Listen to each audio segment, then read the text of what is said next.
Good evening. It's approximately 8:10 on September the 30th, 2025. I'm James Exum, also known as Sakshi, here in my home in South Austin. I'm about to produce a second video of today. This is a follow-up video for episode number 3 of the Manifestation of Enlightenment, which is a discourse on Bodhi, the journey towards spiritual illumination. And I've already done the introduction in the first one and so forth. And so being number 4, let's go ahead and skip down through my notes here on my computer screen. And we can start there. And here we are. This one will be called Challenges on the Path. And you may know or may not know, I am James Exum. As I said, my yogic name and title is Sakshi, which means the witness. The witness is your soul, it's your Atman, it's that little voice that's within you that tries to point you in the right direction all the time. You may listen to it whisper to you, or you may not. That's your choice, of course. So let's get into the video. The challenges on the path. This will be video 4. And the journey towards enlightenment is not without its hurdles. Both myself, known as Sakshi, as I said, and Adi Sankara, who is the great commentator from the 8th century on anything having to do with Vedic writings and so forth. We both provide valuable insights into the nature of these challenges and how to skillfully navigate them. According to myself, one of the most persuasive obstacles is the tendency for the mind to revert back to old habits of distraction. I'm sure you've experienced this as a seeker, a yoga follower. You try to get on the right path, you try to do the concentration, you try to do the meditation, even on the physical side, the asanas, you're trying to get in a certain position and stay there.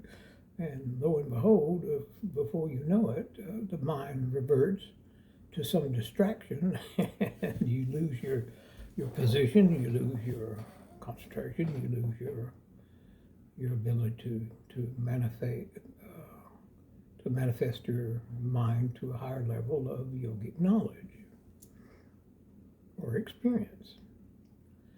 I also point out that even after moments of profound insight of realization, seekers often find themselves entangled in emotional reactivity or caught up in the allure, this is very important now, the allure of mystical experiences.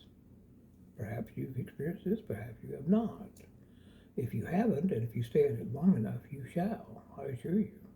I have, and most of my contemporaries have. I emphasize that these moments are not failures, but they're opportunities of deeper integration.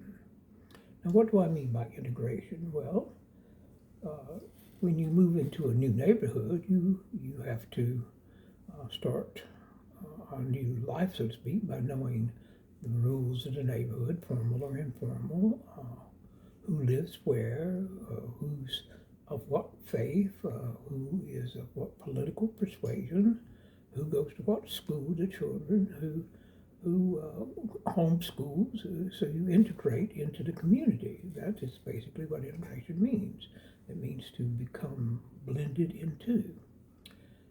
I teach by gently witnessing these patterns without self-criticism or avoidance. The seeker transforms challenges into gateways for greater self-awareness and compassion. Compassion is very important.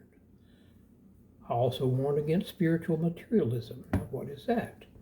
Well, you can become rather prideful if you're into the spiritual aspects of the world. You can say, oh,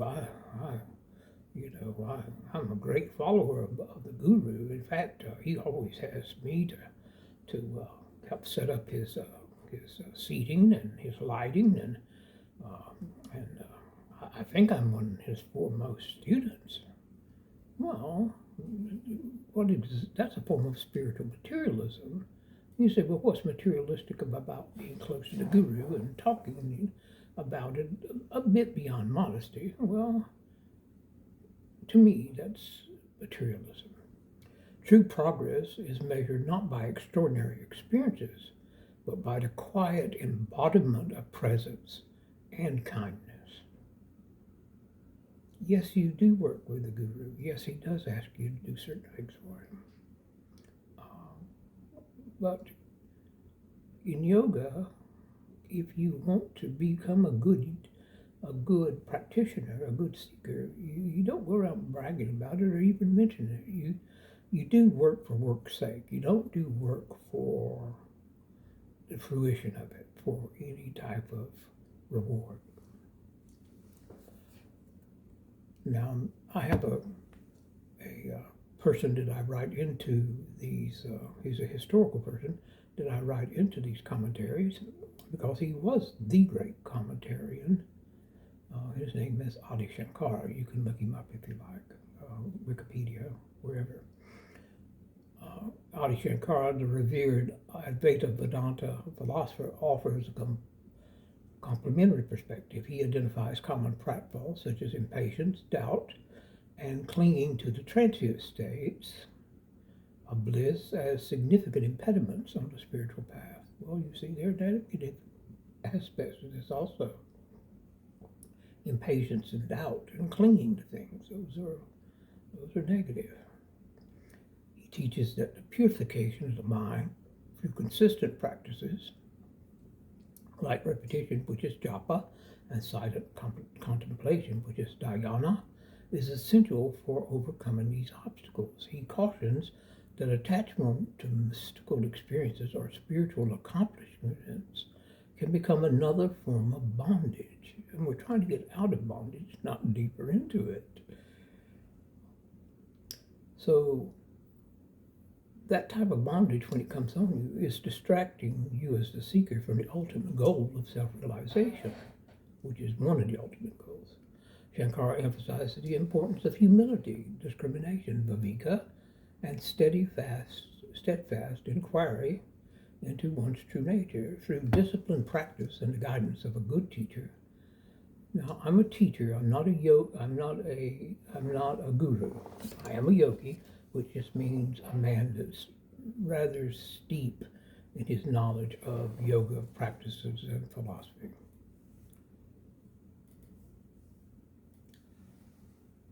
But what we don't want to do is dissolve into the residual tendencies, the vasanas, that perpetuate ignorance and suffering.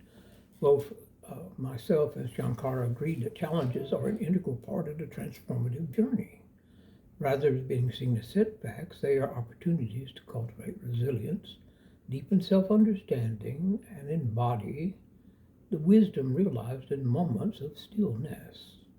With sincere effort, humility, and the support of the community or a teacher, a guru, the seeker learns to meet each difficulty with openness and equanimity, allowing the journey itself to become a source of growth and understanding.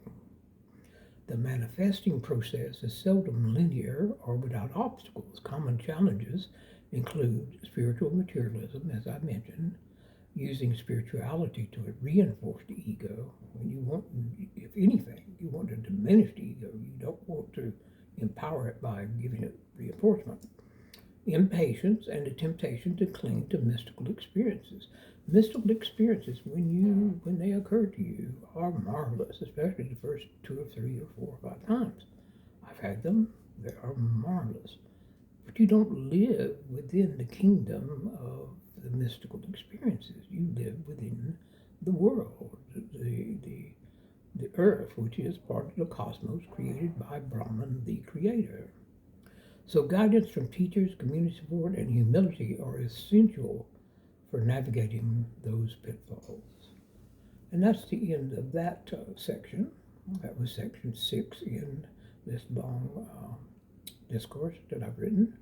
Now we're going to the next one, which will be the second and last part of this episode, episode 4.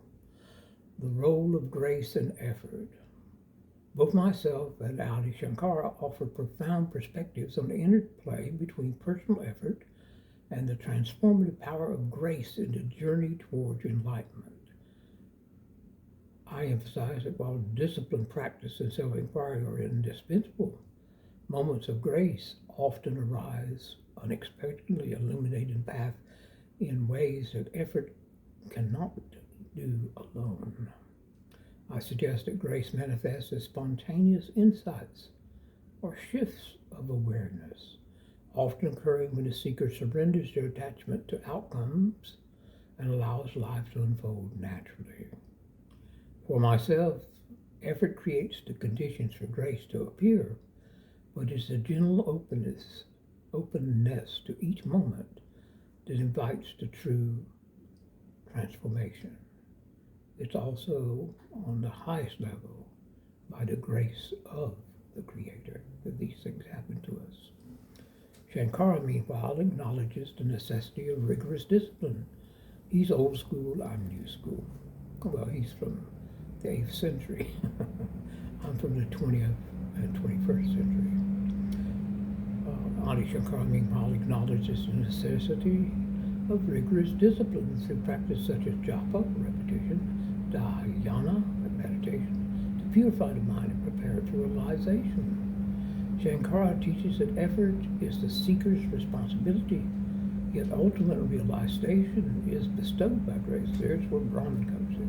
There's where the Creator comes to that higher level of grace, which transcends personal merit or striving. He describes grace as an unearned blessing, often revealed through the guidance of a teacher or the silent contemplation of one's own true nature.